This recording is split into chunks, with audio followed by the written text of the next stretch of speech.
ধুনীয়া ফুল লৈ আহিছোঁ আপোনালোকৰ মাজলৈ বলক।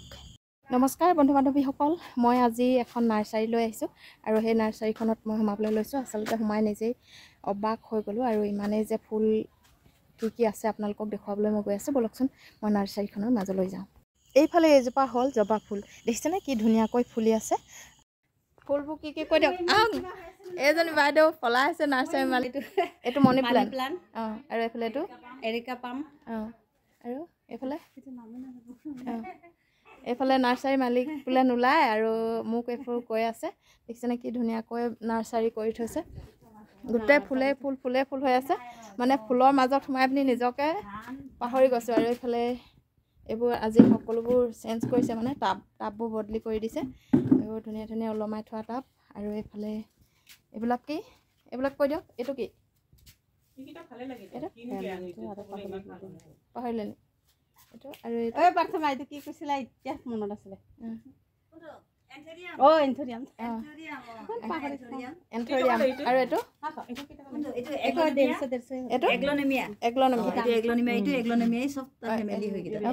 খালি বেলেগ বেলেগ জাত আৰু এইটো এইটো হ'ল স্নেক প্লান্ট, সৰু জাত। এইটো প্লেইন, এইটো এগ্লোনেমিয়াই হয়।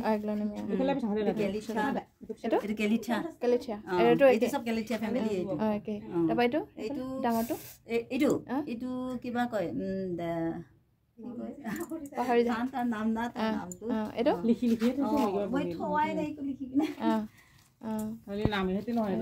আৰু এইটো কি? ইংলিছৰ নামটো বেলেগ না। এইটো প্লান্টছ কয় নেকি?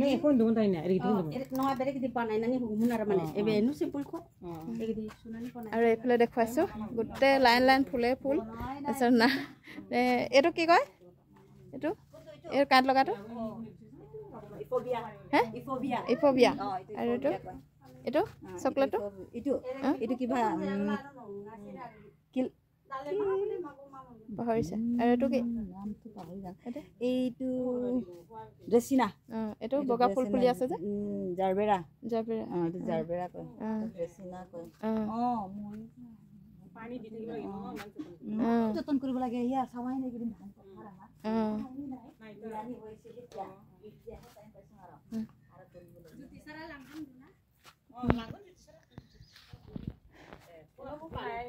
আৰু এইফালে নাৰ্চাৰী কাম কৰি থকা কেইগৰাকী ওলাবলৈ বেয়া পাইছে। নামটো কৈ দিয়ক আপোনাৰ। আৰু ৰশ্মি বসুমতাৰী। আৰু আপোনালোকক কিমান দিন হ'লে এইবোৰ কৰা? আজি আমি 3 বছৰ হ'ব নেকি ন? 3 বছৰ হ'ল। 3 বছৰ ট্ৰেইনিং লোৱাৰ পৰাই মানে কৰি গৈছোঁ। কোনটো কেইটকাকৈ বিকে কৈ দিয়কচোন।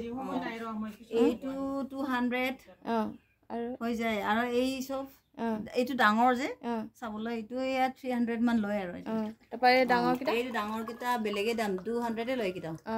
এইকেইটা পটৰ লগতহে। পটৰ লগতহে। এইটো কি কয়? এইটো এৰিকা পাম। এৰিকা পামটো ডেকোৰেশ্যন কাৰণে খালি ঘৰৰ ভিতৰত ৰাখিব পাৰে না, অক্সিজেন কাৰণে ভাল কয় ডেকোৰেশ্যন। আৰু এইটো কি?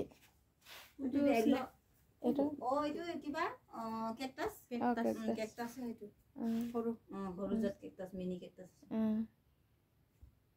এইবোৰ কেইটকা? এইবোৰ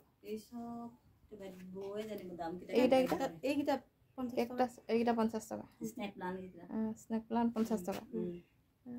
যোনটো আৰু আমি ঘৰত নিজে বনাও সেইকেইটা সস্তাত দিং, আৰু কিনি আনা কেইটা দাম লওঁ। এইটো 150 দি আছো। 150 দিছে।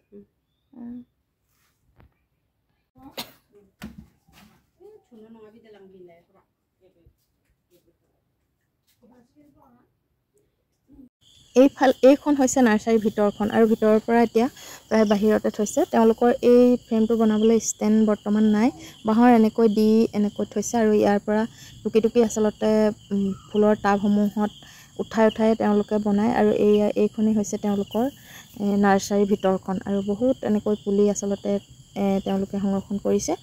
এই নাৰ্চাৰীখন আছে আমাৰ ত্ৰিবেণী CLFৰ আণ্ডাৰত, সীমান্ত পঞ্চায়তৰ অন্তৰ্গত জৰিতা নাৰ্চাৰী বাসগৃহত। আৰু আপোনালোকক যদি কেনেবাকৈ দৰকাৰ হয় তেনেহ'লে নিশ্চয় মোৰ লগত যোগাযোগ কৰিলে আপোনালোকক মই সুবিধা কৰি দিব পাৰিম। নহ'লেও বা মোৰ লগত যোগাযোগ কৰিলে তেখেতৰ লগত মই যোগাযোগ কৰি দিব পাৰিম। সেয়েহে মই আপোনালোকক এই নাৰ্চাৰীখন অকণমান থুলমূলীয়াকৈ দেখুৱালোঁ। গতিকে আজিকালি মহিলাসকলেও যে এনেকৈ নাৰ্চাৰী খুলি বহুতো স্বাৱলম্বী হৈছে তাৰে উদাহৰণ আপোনালোকৰ আগত দাঙি ধৰিলোঁ। ভাল লাগিলে লাইক কমেণ্ট আৰু শ্বেয়াৰ কৰিবলৈ নাপাহৰিব। আৰু যিসকলে মোৰ ভিডিঅ' চাই ভাল পায় তেওঁলোকে মোৰ চেনেলটো ছাবস্ক্ৰাইব কৰি কাষতে থকা বেল আইকনটো ক্লিক কৰি অল কৰি দিবলৈ নাপাহৰিব। আৰু যিসকলে মোৰ নতুনকৈ চাইছে তেওঁলোকেও ছাবস্ক্ৰাইব কৰি কাষতে থকা বেল আইকনটো ক্লিক কৰি দিবলৈ নাপাহৰিব। আজিলৈ আহোঁ তেন্তে অন্য এটা ভিডিঅ'ৰ সৈতে পুনৰ লগ পাম। ধন্যবাদ।